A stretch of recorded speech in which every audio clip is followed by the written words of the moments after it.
Crawfordsville is a town of approximately 25,000-ish people, I believe. It is the home of Ben-Hur, which is what it's famous for. It's been kind of nice growing up here, little small town, everybody knows everybody. Crawfordsville Fire actually does provide EMS to approximately 505 square miles, and we cover 37 to 38,000 people. So trauma care out in our geographical location, rural areas, has always been difficult.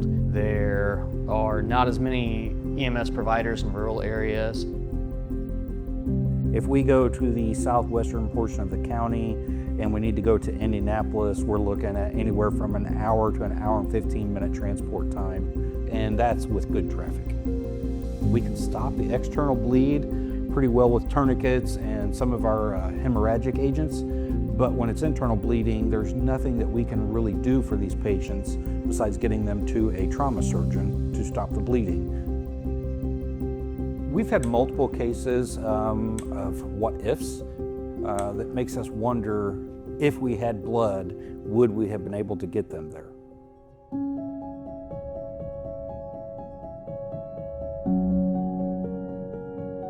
Blood will actually maintain their oxygen carrying capacity, which is what that bleeding trauma patient really needs. It also provides some clotting factors and things that help that patient to their own body to stabilize their injuries.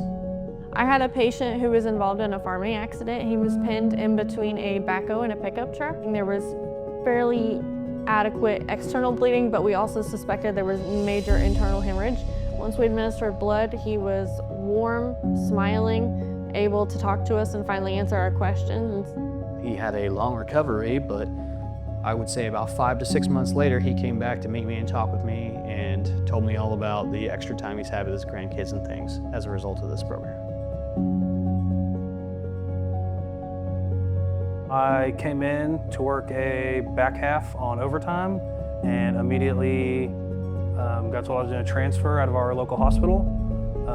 They did not tell me who it was. They did not tell me what it was for. So we showed up and Captain Shaw was my patient. I was on some anticoagulants. I had a GI bleed. Being a paramedic, when it started, I knew what was going on, knew that I needed to get to the hospital. I truly felt like I was dying. Knew at that point in time that I was likely going to need blood. We started the blood transfusion before we left the Crawfordsville ER, and I would say within 2 to 5 minutes, color looked better. He started making more sense when he was talking. Being on that side of it, I could actually feel how having that blood actually made me feel better physically. Captain Shaw helped me all the way through medic school, so it's kind of life-changing. With my experience, I received a total of 4 units of blood, so I know that there are 4 different people that in this world that will never know that they're my hero, and without them, I wouldn't probably be here. I always think that we are the lifesavers and we do very frontline medicine. We now have more capabilities on saving lives that we have never had before.